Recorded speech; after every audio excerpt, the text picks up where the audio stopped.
Passamos, então, à leitura de um breve currículo do nosso primeiro convidado. O Vinícius Russo é formado em desenvolvimento de software, globalização e cultura, cofundador de iniciativas como a hashtag Eu Voto Digital, Poá Como Vamos e Casa de Cultura Digital de Porto Alegre.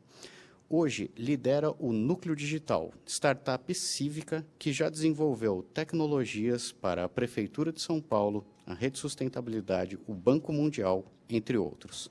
Vamos assistir à palestra do Vinícius sobre Clique aqui para seguir esse governo.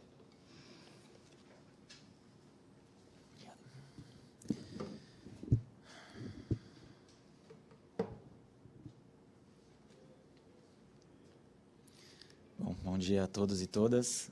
Primeiro, agradecer, o IGOABSP pela oportunidade de falar sobre inovação, também a Subsecretaria de Inovação, da Secretaria de Governo, e parabenizar assim, pela iniciativa e também por essa colaboração que eu acabei de ver com o governo lá do Reino Unido, que faz o Government Digital Service, uma iniciativa tão interessante que serve de inspiração para a gente, para inovar a cada dia, não só tecnicamente, mas também ideologicamente, e fazer coro também ao vereador Young, porque essa inovação ela precisa ser cada vez mais intensificada, a gente passa por essa atualização aí da relação da sociedade com o governo, e da nossa parte assim, é um prazer fazer parte desse movimento que tende a revolucionar a democracia como a gente entende.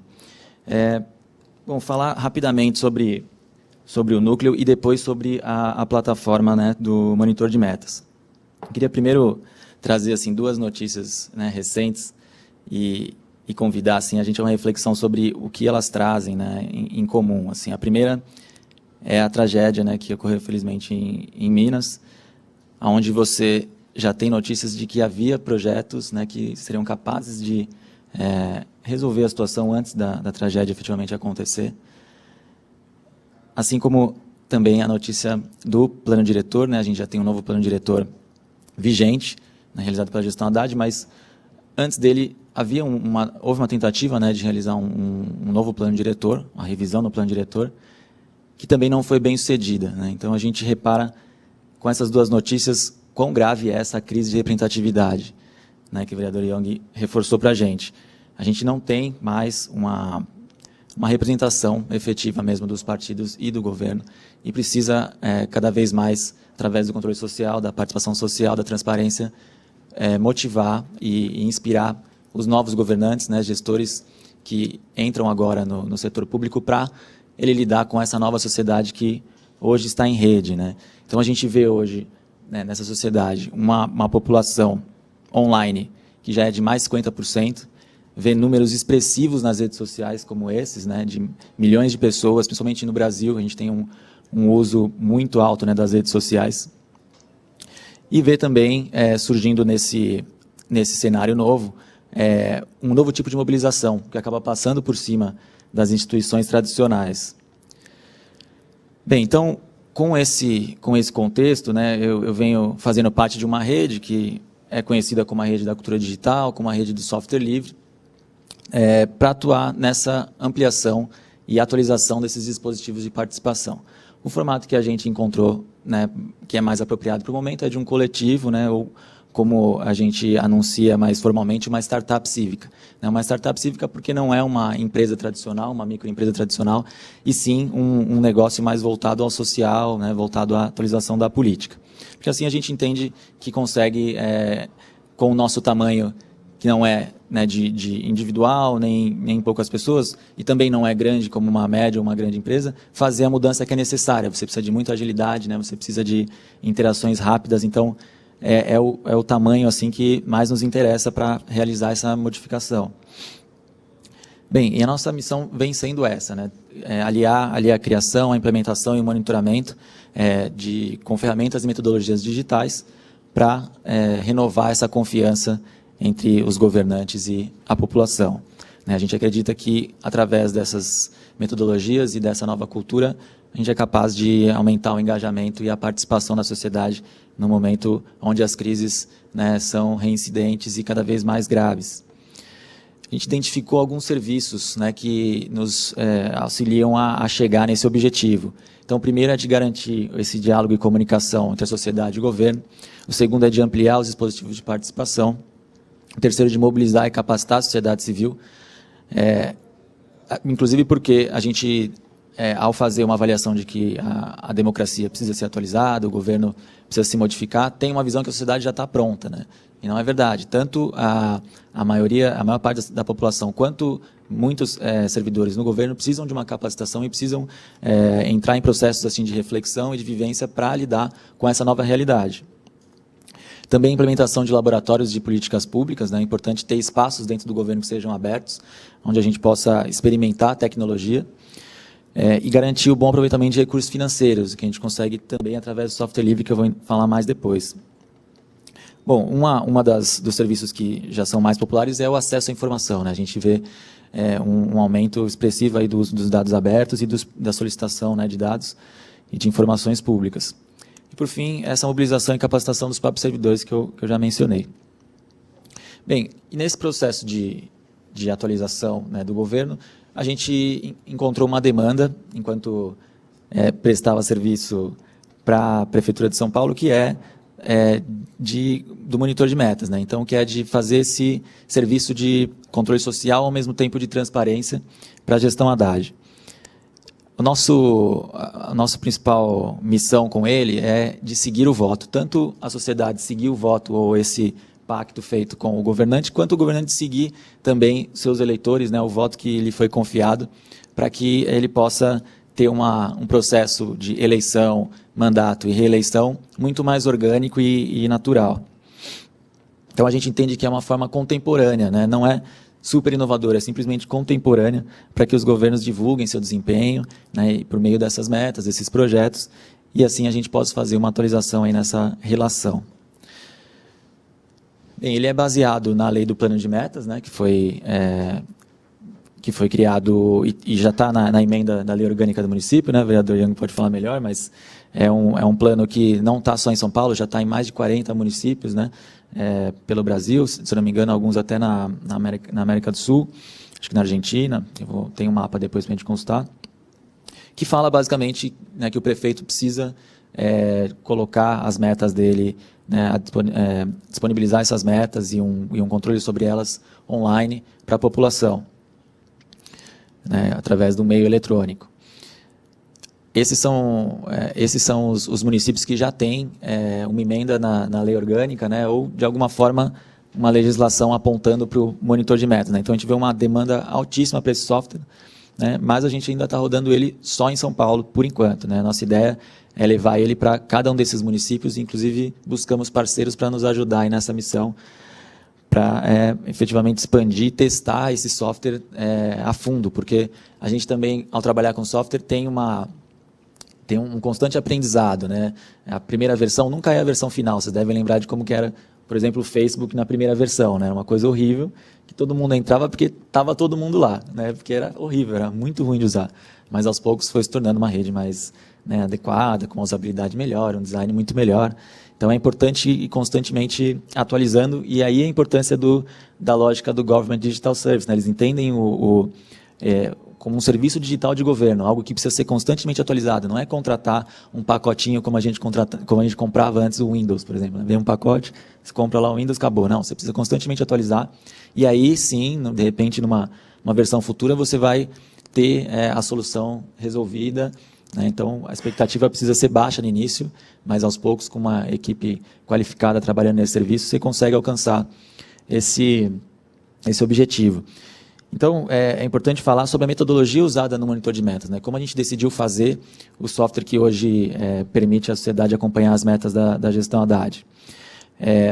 Primeiro, assim, a gente procurou garantir que o desenvolvimento começasse e tivesse como fim a sociedade, né? Então, ele aproveitou, graças também ao software livre, né, que permite esse tipo de troca, uma iniciativa que já estava sendo feita pela sociedade civil, que é esses 100 metas para São Paulo. Já tinha uma mobilização, alguns ativistas procuravam fazer esse controle de metas, eles instalaram o WordPress, né, que é um sistema de blog, e subiram essas 100 metas para São Paulo. fizeram um design, já tinha ali até alguns gráficos, né? Design, às vezes, melhor do que a gente consegue fazer na gestão. Então, foi importante olhar, procurar essa iniciativa, trazer eles para perto, né? Para aproveitar o que eles já tinham avançado, principalmente de usabilidade, né? Essa interface que a gente depois pôde aprimorar. Então, com o software livre, né? Com essa... mais do que uma técnica, né? Essa ideologia que a gente acaba seguindo para a maioria do desenvolvimento, ela permitiu que a gente pudesse pegar esse software, auditar ele, né, ver todas as instruções que ele tinha ali por trás e trazer para a experiência da gestão. Cabe fazer um parênteses aqui sobre software livre, porque há um certo preconceito, porque a maioria desses softwares eles não tem a oportunidade de ser desenvolvido por muito tempo, né? Principalmente pela predominância aí da indústria do software privado. Mas ele proporciona muito mais economia, né, do que o software privado, porque você não tem que pagar por mais licença. Ele gera mais independência, porque você pode trocar o fornecedor de tecnologia caso ele não esteja te agradando, ou o rumo daquele software, né, não esteja agradando. E ele também traz mais eficiência, porque você consegue fazer essa incrementação progressiva, como a gente tem a oportunidade de fazer na Prefeitura de São Paulo. Também permite a auditoria do software, né? A gente tem o caso, por exemplo, do vazamento, né, de informações do governo federal, né, através da presidenta, porque usavam software privado. Você não tem como auditar esse software, você não sabe o que tem de instrução naquele software. Pode ter, assim, por exemplo, se fosse um software de e-mail, de fazer uma cópia oculta para um endereço que você não conhece. Né? Um software privado não pode ser usado sem uma inspeção, sem você saber que tipo de instrução ele tem por trás. Então, além dessa experiência da sociedade civil ser reaproveitada, a gente bolou também nessa metodologia de criação do monitor de metas algumas atividades, como, por exemplo, o Café Hacker. Esse Café Hacker foi feito na Biblioteca Mário de Andrade e tinha esse formato, onde no projetor a gente tinha uma espécie de bloco de notas colaborativo. Então, a sociedade os participantes, né, podiam opinar sobre as funcionalidades do software antes dele ser feito. Então, é uma maneira também de abrir uma espécie de participação dentro do desenvolvimento de software, né? Não só depois na ferramenta. Isso é muito interessante e hoje é usado pela controladoria, né, do município para vários outros programas. Então, é um exemplo aqui de como a gente apresentava o software atrás e eu procurava participação ali do público para, se de repente faz sentido ter um slideshow na home, não, eu quero ter um fórum na home, eu quero que tenha uma newsletter, eu quero que tenha conexão com as redes sociais, quero que conecte comigo através, sei lá, de SMS, um grupo no WhatsApp, tudo isso podia ser negociado, vamos dizer assim, nesse evento. A gente também fez o Focus Group, né, que é um teste de usabilidade, então a gente convidou alguns conselheiros, nesse caso aqui é da Secretaria de Planejamento, para opinar sobre as funcionalidades que a gente já tinha pactuado com os formadores de opinião e a sociedade civil no evento Café Hacker, né? E aí sim a gente chega nas funcionalidades, né, que são essas características do software propriamente dito, assim. Então, basicamente, características de design e de programação.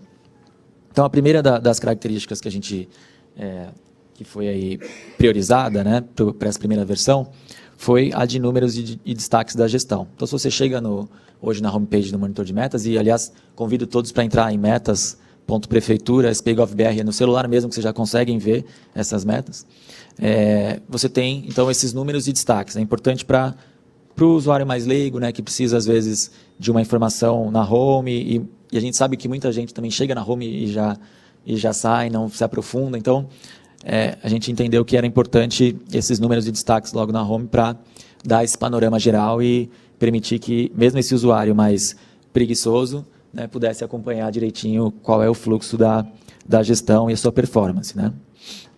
E aí a gente tinha algumas categorizações, né? Um painel que mostra o que está em andamento, o que já beneficia a população, o que foi concluído e o que foi superado. E é importante destacar aqui também a Coplan e a Secretaria de Planejamento, né, que nos briefou, né, foi quem nos demandou esse software e desenvolveu toda a metodologia que a gente pôde depois traduzir para o universo aí digital. Bem, foi também uma premissa a gente fazer essa compatibilidade com celulares e tablets, né? Eu convidei todo mundo a entrar no celular agora e acho que isso é fundamental para qualquer serviço digital de governo hoje, você ter ele disponível em celulares e tablets, né? Então a gente pôde fazer uma versão que ao mesmo tempo ficava confortável nas telas, né, de computador, como também fica bastante ali adequado para as telas menores de tablets e celulares. Também oferecemos uma opção dentro do software que é de você seguir as metas, né, que faz sentido até aí com o slogan da ferramenta, né, onde a gente pôde fazer um primeiro teste, que é as notificações por e-mail. Então, você consegue entrar lá e pedir notificações por e-mail de cada uma das metas, né. Isso é importante porque a gente identificou com os conselheiros lá nos focus groups, né, que eles gostariam de saber mais das coisas que afetam o local deles, o bairro, né? Não queriam ter o panorama geral. Então, é importante essas notificações porque eles conseguem ficar conectados com as demandas que são da região. Também colocamos gráficos de andamento, né, e custo, acho que é fundamental para poder acompanhar orçamentos complexos como, né, são esses de uma cidade, né, de dezenas de milhões de habitantes. Então, é importante fazer recursos como linha do tempo, de custos, né, gastos e tal. Tudo isso foi priorizado também, não só pela gente, como a população nesses eventos. E também trouxemos um pouco de georreferenciamento, né, um recurso que tem muito fetiche hoje em dia, né, todo mundo quer um mapeamento, um mapa e tal, mas que fez muito sentido para acompanhar projetos dentro de metas. Então, por exemplo, aqui estão 6, mas um que é bastante acessado é dos céus, né, os equipamentos culturais do município. Então, é possível visualizar cada um dos projetos, o local de cada um dos projetos que estão sendo desenvolvidos imagino, pela Secretaria de Desenvolvimento Urbano, pela Secretaria de Cultura, né, num mapa digital, o que torna aí a população, né, muito mais ciente dos seus arredores. Quem já usa, então, como eu falei, é a Prefeitura de São Paulo, né? E a gente tem orgulho assim de ter também capitaneado lá um processo de abertura dos softwares da prefeitura através dessa rede de desenvolvedores que chama GitHub. Então, muito por teimosia nossa, a gente pôde fazer a publicação de cada um dos softwares que era desenvolvido, não só pelo núcleo, mas por quem estava trabalhando com essa ideologia do software livre na prefeitura, para o GitHub. Então, ao publicar esses softwares lá no GitHub, a gente permite que qualquer desenvolvedor possa continuar o nosso trabalho. Então, isso é muito interessante quando você une um software a um serviço público, porque você permite que o serviço público possa ser desenvolvido pela população. É uma mudança assim, de paradigma impressionante que muitos poucos governos exploram. Se eu não me engano, acho que foi a primeira prefeitura a colocar entrar no GitHub, né? Eu sei que a Prefeitura de Curitiba se gaba de, né, ter feito um ótimo trabalho no Facebook, até encontrei recentemente o pessoal que fez a comunicação de lá no evento e eu brinco com eles que a gente foi o primeiro a estar no GitHub, né? Ainda é menos conhecido, não faz tanto sucesso quanto o Facebook, mas já é um bom apontamento assim, de um futuro serviço digital de governo que sai como o do Reino Unido, né?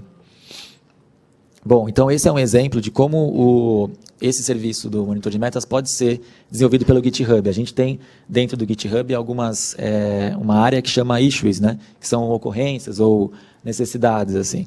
E essas necessidades podem ser inseridas por qualquer pessoa e assim também, né, um desenvolvedor pode entrar lá, acolher uma dessas ocorrências e resolvê-las.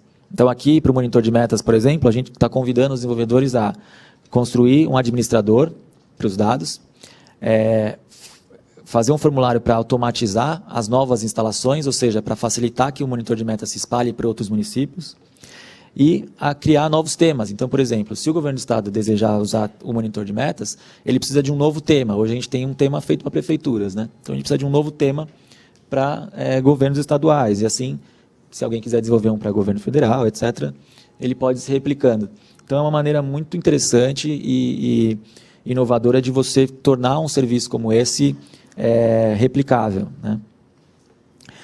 Bem, rapidamente esse é o monitor de metas, deixo aqui os contatos, espero que todos possam visitar e opinar sobre o software no nosso Facebook, e opinar sobre o software no próprio GitHub, quem for desenvolvedor, né, o designer. E agradeço novamente a oportunidade para falar do nosso trabalho. Obrigado.